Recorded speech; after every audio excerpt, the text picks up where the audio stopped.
Baik, Assalamualaikum warahmatullahi wabarakatuh. Perkenalkan, nama saya Azin Syifa Maulida. Saya dari Fakultas Dakwah dan Ilmu Komunikasi, Program Studi Manajemen Dakwah.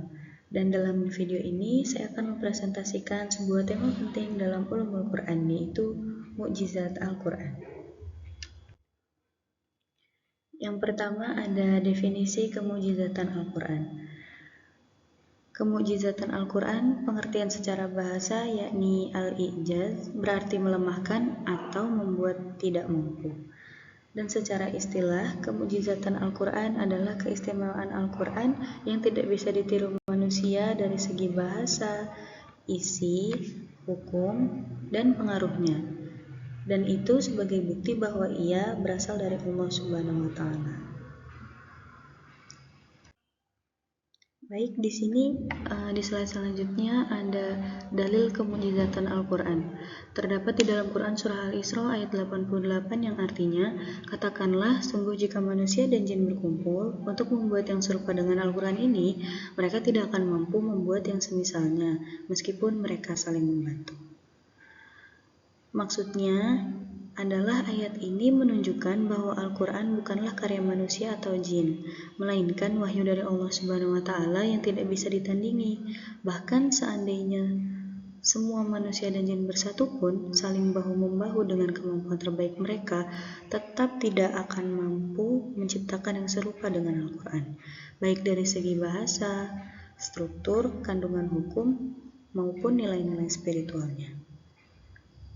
Ini adalah termasuk tantangan ilahi yang telah terbukti hingga hari ini, karena tidak ada satupun karya sastra Arab atau dari bahasa manapun yang bisa menandingi kehebatan Al-Quran. Dan inilah bukti bahwa Al-Quran adalah mukjizat yang kekal. Untuk slide selanjutnya, di sini kita ada ciri-ciri mukjizat Al-Quran. Yang pertama, untuk ciri-ciri mukjizat Al-Quran yaitu Al-Quran tidak bisa ditiru atau ia tahaddi. Terus yang kedua, Al-Quran itu mempunyai bahasa yang sangat tinggi dan indah. Yang ketiga, mempunyai isi kandungan menyeluruh dan seimbang. Yang keempat, Al-Quran itu sesuai fakta dan sains. Yang kelima, Al-Quran mempunyai pengaruh psikologis yang kuat. Dan yang terakhir, Al-Quran itu terpelihara keasliannya, seperti dalam Quran Surah Al-Hijr ayat 9. Slide selanjutnya yaitu ada jenis-jenis kemukjizatan Al-Quran. Yang pertama ada bahasa dan sastra. Al-Quran mempunyai keindahan bahasa yang tak tertandingi. Maksudnya, gaya bahasa Al-Quran itu sangat tinggi, padat, dan menyentuh jiwa sehingga Al-Quran mempunyai gaya bahasa yang tak tertandingi. Yang kedua, Al-Quran mempunyai isi dan kandungan, seperti akidah, hukum, moral, sejarah, dan petunjuk hidup. Al-Quran memuat isyarat-isyarat ilmiah jauh sebelum ilmu modern menemukannya. Yang ketiga, Al-Quran mempunyai kabar gaib, yaitu kisah nabi terdahulu dan nubuat di masa depan. Yang keempat, ada ilmiah. Maksudnya di sini fakta sains yang baru terbukti di zaman modern. Dan yang kelima, tentang psikologis dan rohani. Jadi Al-Quran itu mempunyai pengaruh terhadap jiwa manusia.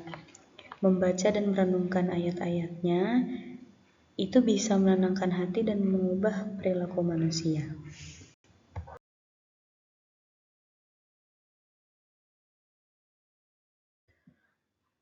Ya, di sini ada tujuan kemukjizatan Al-Quran. Yang pertama sebagai bukti kenabian Nabi Muhammad SAW. Yang kedua untuk menunjukkan Al-Quran itu berasal dari Allah. Yang ketiga sebagai petunjuk hidup dan penguat keimanan. Dan yang terakhir untuk membedakan wahyu dari karangan manusia.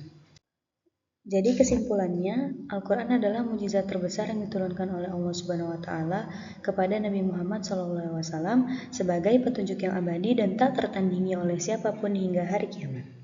Sebagai umat Islam, sudah sepatutnya kita tidak hanya membaca, namun juga mempelajari makna-maknanya, menghayati kandungannya, dan mengamalkannya dalam kehidupan sehari-hari.